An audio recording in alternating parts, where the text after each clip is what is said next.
Yeah? I don't know, it's not The next... Uh-oh, the internet again. The internet again, we lost them.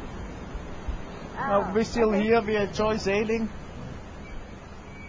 With internet or without internet. No, it's okay, go on. Yeah, actually I don't know really the reason why I didn't finish back to England.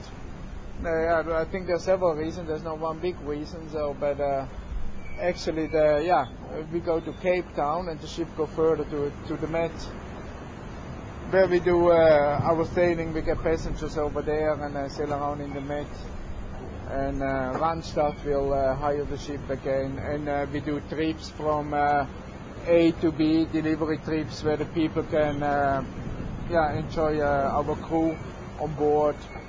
And in the winter time we go over to the Caribbean, and it just go on what we did the last 10 years before this Beagle trip came on board. All right.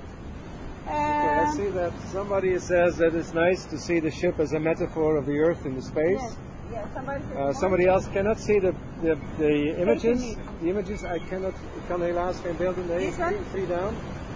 I cannot see beelden ontvangen. I don't know what it is. Maybe just. It's a question for you, Hugo. Yeah. Hugo. Will this trip influence your point of view or action to take off 100% from Netherlands in 2050? Well, it only makes it more clear that we have to do it. You know, I feel I would not say ashamed, but I feel a little sad by the fact that that in the Netherlands we don't go fast with the sustainable development, and that other countries, in particular Germany, but also Spain and Denmark, are just going so much faster. And the real problem is the people. We should realize as Dutch citizens that each of us have a say and have also a right, if you want, that we have a sustainable future. And if we keep our mouth shut, then nothing will happen. The government will not have the power to withstand, let's say, the lobbies of people who earn lots of money on using fossil fuel. And so to counteract that, we have to just put people together and say, just, vote. Just show that you want a sustainable future. And don't worry. I mean, you don't need to do it yourself.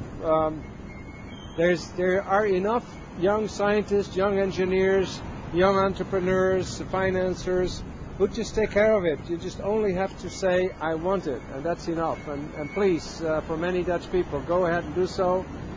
And if you want to know more, then if you want, you can go to my own website, which is ochels.nl, and this will guide you towards a sustainable and clean Netherlands in 2050.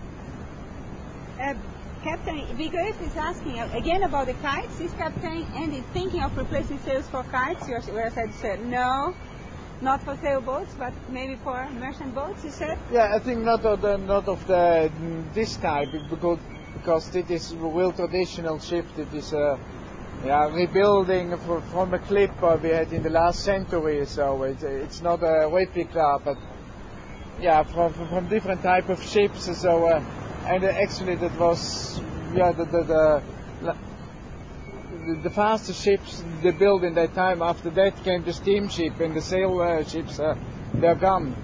So I think that is real traditional. We have modern technique inside, but of course if you see at the racing yards or so, they go different, and maybe they also start with kites. I don't know. I think at the moment is a wing the favor. So, but a few years maybe a kite, I don't know. Well, the beauty about, you can make kites which are like a wing, but then the beauty of a wing, when it's a kite, is connected to a rope, and therefore you can just let it go much higher. And, here on the surface, as you said, we have 20 knots of wind. I'm almost sure that if you go to 100 meters or 200 meters high, you will have 30 knots of wind. And so you can make use of it when you have a kite. Yeah. But in the future, like this, we get kite ships. You have sailing ships, you have kite ships. And also I think it's because now we have the high masts, and of course you say both there is the wind stronger than on deck. That's true. That's of course. And also, but because we need the wind over there, you get list of a ship. Yeah. If we're there on the rope, you can keep the central point low. So I think that's much more effective. That I can. But then you don't think. But then you don't have the nice thing that you have to stand like this here. Yeah. You know, which that's why you do it like By that. the way, going to that direction, I have another question for you about your experience in the space. People ask, Verlei Kundica is asking, heb je minder van zeeziekte als je lichaam gewichteloosheid heeft gekend? No. Seasickness and the sickness in space, they are not really related. In the sense of if you're vulnerable for space sickness or whether you're vulnerable for seasickness. The result, however, is the same. I mean, if you're space sick, you're going to vomit, and if you're seasick, you're going to vomit. I must say that it's okay with me. I mean, although yesterday was the first day when we got some real waves, and I felt like, well, maybe I go early to bed. That was what I felt. Yeah. Make you tired. Yes. Question for Anthony. Anthony, Redmond is happy on board. Does he have an explanation for that, or have you not spoken to him about that? About Redmond being happy? Yes. Redmond's always happy. What are you talking about? Well, Yeah, no, he's been having a great time recently, and although he was very disappointed that again on this long crossing from Perth across the Indian Ocean, there was very little bird life, very little whales and things like that to look at, which I was surprised at too. It's I was talking to him about it yesterday, about in a way, sort of, everyone thinks the Indian Ocean, the Pacific Ocean, much more romantic images, but actually the Atlantic has been by far the most exciting in that respect. You saw much more dolphins, whales, phosphorescent plankton, bird life. You know, there's a lot in the Atlantic. I've got another two questions for you. From Mars Weine, she says, maybe you can draw a picture book when Redmond writing it, and you two together make a wonderful team. And another one says, Anthony, what art will finish before arriving in Cape Town? Sorry? What work of art will finish before arriving in Cape Town?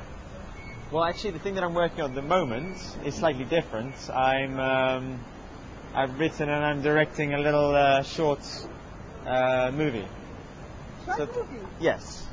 So hopefully that's what I'm working on at the moment, and hopefully maybe that'll be finished by Cape Town. But yeah, in terms of art, I've got lots of plans for a series that I'm going to produce once I'm back home in my studio, oil paintings, which is really impractical to do on the ship. But yeah, another exhibition of my photographs and sketches and things. So yeah, various things. Okay, it's now 10 o'clock, so we just came in here to say good night, to tell you that we are live. So since today we are more stable, so we are more online, so we can